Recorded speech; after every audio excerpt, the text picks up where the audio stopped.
마지막 경고라며 한 분이 긴 댓글을 달아주었습니다.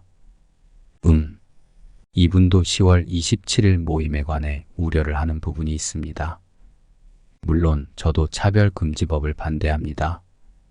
그래서 광화문으로 성도님들과 나갈 겁니다. 그러나 아래 내용처럼 차별금지법을 반대해야 하지만 고려하고 숙고하고 고민해야 할 지점이 있습니다. 아래 내용이 다 맞지 않을 수 있습니다. 그러나 고민해야 할 지점은 있습니다. 한번 그 내용을 들어볼까요? 마지막 경고입니다.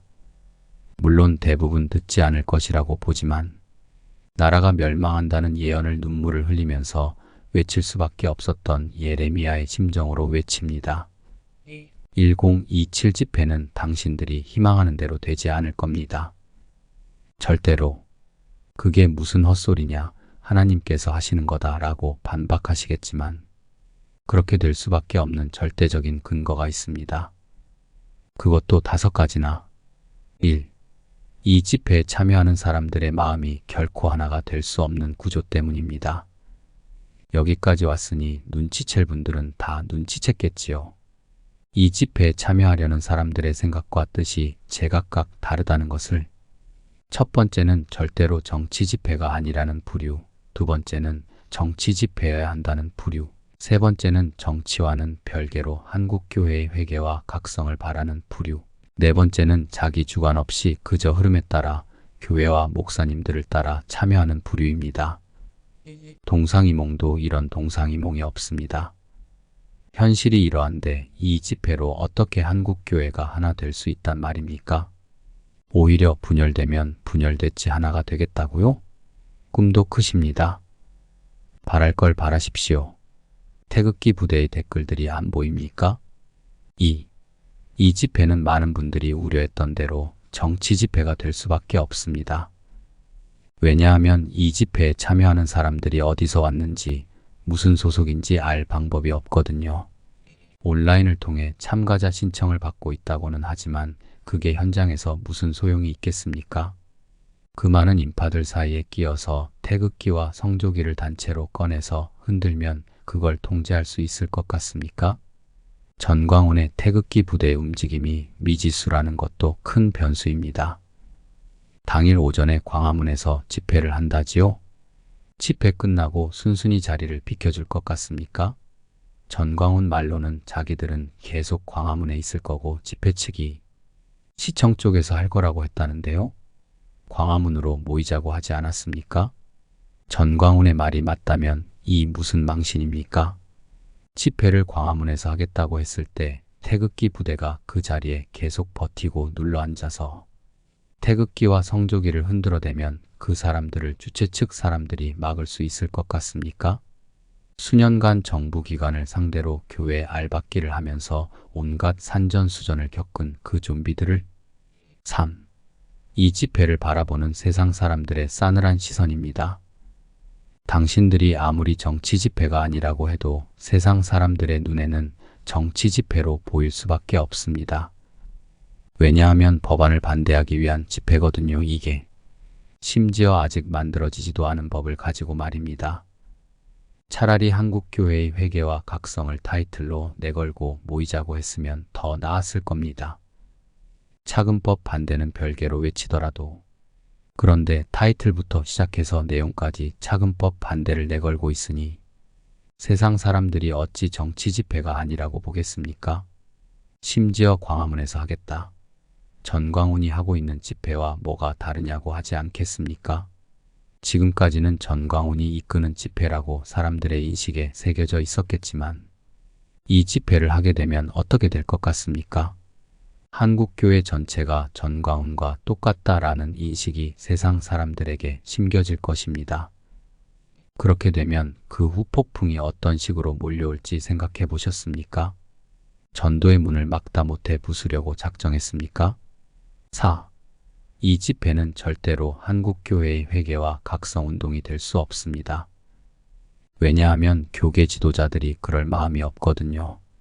한국교회가 회개하고 각성하려면 구호만 외친다고 될 일이 아닙니다. 교계 지도자들이 앞장서서 본을 보여야 됩니다. 그런데 어쩝니까?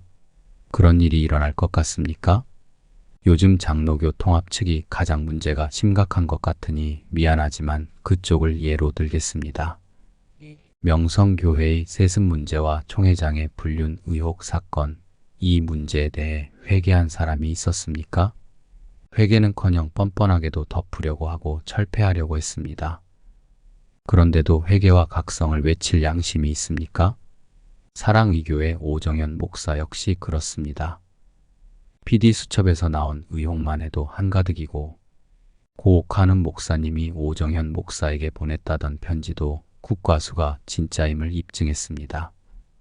그렇다면 오정현 목사는 지금까지 일으킨 사회적 무리와 사랑의교회를 분열시킨 것을 회개하는 것이 마땅합니다. 그런데 회개한 적이 있었습니까? 회개는커녕 자기를 반대하는 사람들을 숙청하기 바빴습니다. 그런 사람이 이런 집회를 기획해서 주도하는 것이 옳습니까? 회개를 외칠 자격이 있습니까? 좋습니다. 만약 이 집회에서 위에 언급된 사람들이 공개적으로 회개하고 책임을 지는 행동을 한다면 그 진심을 인정해 주겠습니다. 그러나 그럴 일은 절대 없을 것이라고 자신합니다. 거기서 회개할 수 있다면 진작에 했겠지요. 그러나 양심에 화인 맞은 사람들이 이제 와서 무슨 회개를 하겠습니까? 거짓 눈물쇼로 말로만 회개한다고 외치고 끝날 겁니다. 그렇게라도 할지 의문입니다. 가장 먼저 회개해야 할 자기들은 회개하지 않고 그곳에 모인 교인들에게 회개하라고 호통만 치는 건 아닐지 무척 걱정됩니다. 5. 이 집회 자체가 하나님께서 함께 하시는 집회가 아닙니다. 이런 방식은 반기독교적인 행태입니다. 교회가 세상을 바꾸려고 한다면 그것은 거룩함과 선한 행실에서 비롯되어야 합니다. 그러나 지금 교회의 현주소가 어떻습니까? 교회가 세상의 거룩함과 선한 행실로 인한 영향력을 나타내고 있습니까? 물론 군데군데에서 그런 일들이 있기는 하겠지요. 그러나 그런 모습보다 오히려 타락하고 부패한 모습들이 훨씬 많이 보이고 그 때문에 좋은 일들까지 묻히고 있는 것이 오늘날의 현실입니다. 그래서 이 집회로 인해 세상을 바꾸자고 하는 의도가 무엇입니까? 왜 주최 측은 굳이 200만이라는 숫자를 강조합니까? 왜 바알에게 무릎 꿇지 않는 사람들이라는 슬로건을 내겁니까? 우리 편을 들지 않으면 다 적이라는 발상입니까? 1027에 이렇게 모인 힘이 잘못된 방향으로 흐를 때 어떤 일이 일어날지 상상해 보셨습니까? 역사적으로 교회에서 힘을 내세웠을 때 어떤 결과가 나타났는지 아십니까? 교회의 부패와 몰락이 찾아왔습니다. 그러므로 한국교회가 정말 세상을 바꾸고 싶다면, 미래 세대를 지키고 싶다면 이런 반기독교적인 집회를 통해 하려는 것이 아니라 세상의 빛과 소금이 되기 위한 성찰과 회개와 처절한 몸부림이 있어야 합니다. 그리고 힘으로 세상을 바꾸는 것을 다음 세대에게 가르치는 것이 아니라 비록 칼을 목 앞에 들이대어도 결코 굴복하지 않는 신앙의 절개를 가르쳐야 합니다.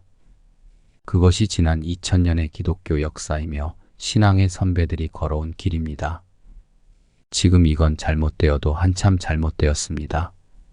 저 역시 차별금지법은 반대하고 앞으로도 반대할 겁니다. 그러나 예수님의 정신과는 반대되는 반기독교적인 행태 역시 절대 묵과하지 않을 겁니다. 이 집회가 끝나고 나면 어떤 결과가 나타날지 똑똑히 보십시오. 교회가 세상과 어떻게 단절되고 얼마나 멀어지는지 직접 체감해 보십시오. 이 집회를 통해 교회와 가정과 나라와 다음 세대를 지킨다. 제가 지금껏 들은 말 중 가장 재미없는 개그입니다. 지금 한국교회의 쇠퇴가, 나라의 위기가, 다음 세대의 위기가 아직 만들어지지도 않은 차별금지법 때문에 초래된 것입니까? 한국교회를 예수님의 길로 이끌어야 하는 지도자들이, 목사들이, 그리고 그런 그들에게 양육받은 교인들이 교회를 주님의 말씀대로 바르게 세우지 못했고 자기들의 욕망을 채우기 바빴기 때문에 이 지경이 된 것 아닙니까? 그런데 이제 와서 다 함께 모여 나라를 살리자고요? 교회를 살리자고요? 다음 세대를 살리자고요? 네, 좋습니다. 어디 한번 해보십시오. 200만이 모이든 300만이 모이든 어디 한번 해보십시오. 현실은 100만도 안 모일 것 같습니다만 어디 열심히 해보십시오. 나중에 당신들이 얼마나 어리석은 짓을 했는지 깨닫게 될 겁니다. 그때 가서 후회해도 늦었겠지만요. 그렇게라도 깨닫고 회개하기를 기도합니다. 하나님께서 한국교회를 불쌍히 여겨주시기를 원합니다. 오히려 이 일을 통해 우리가 얼마나 어리석었는지, 얼마나 하나님의 뜻을 분별하지 못했는지, 얼마나 잘못된 길을 가고 있었는지를 깨달을 수 있기를 원합니다. 성령께서 도와주시기를.